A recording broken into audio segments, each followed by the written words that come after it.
ফুerteventuরার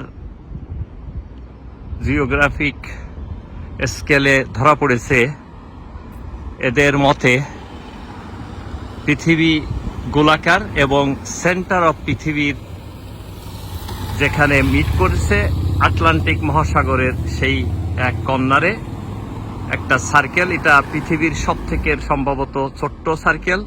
সেই সার্কেলকে তারা বলেছে এটা পৃথিবীর মূল কেন্দ্র। আর মারিয়া সার্কেলের ওই পাশে বসে আছে। আমি এসেছিলাম ঘটনা জানতে। আজ ফুerteventuরাতে জাস্ট টুরিস্ট হিসেবে ঘুরছি, গ্রাম ঘুরছি।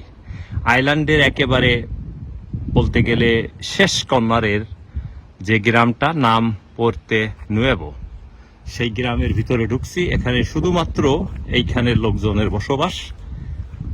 আর এই কন্যার একেবারে মানে সাগরের শুরু হলো আর কি এই দ্বীপটা।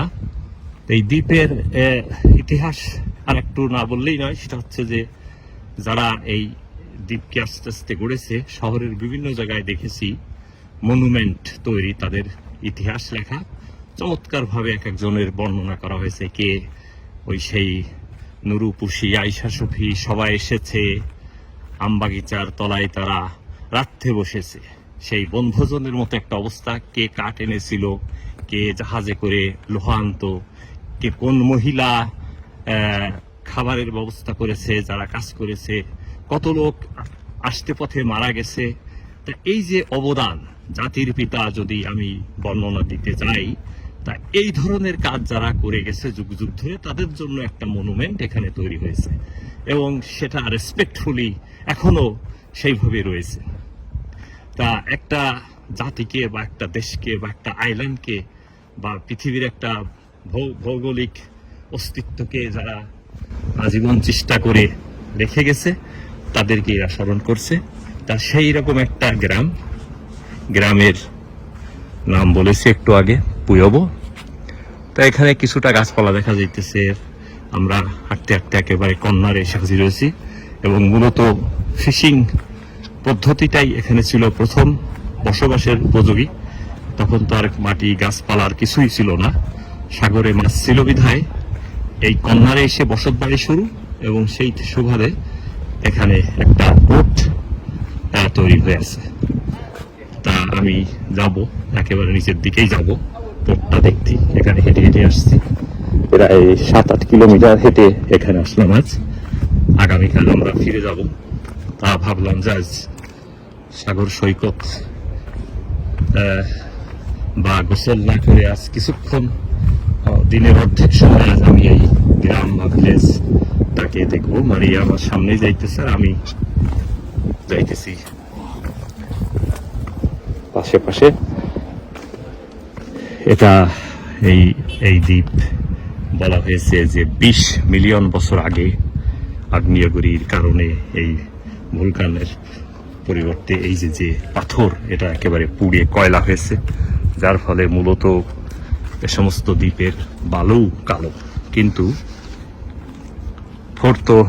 ফুerteventura একমাত্র আইল্যান্ড যেখানে বালু একেবারে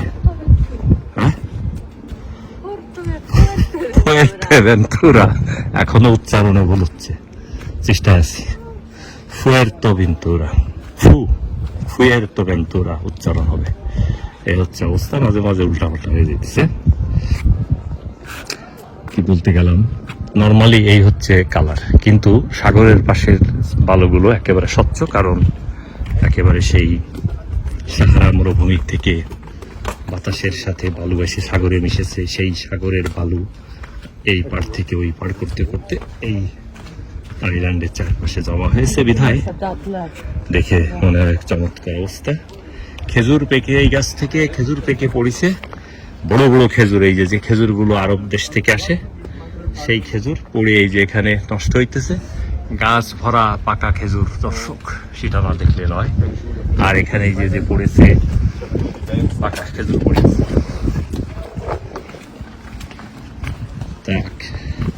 সেটা দেখা হলো আরব মরুভূমির বা ওই ধরনের একটা পরিবেশ বলতে গেলে, কারণ বালু আর পানি মূলত পিছনে কিছু টুরিস্ট আমাদের পিছনে ঢাই করছে, তারাও ভ্রমণের।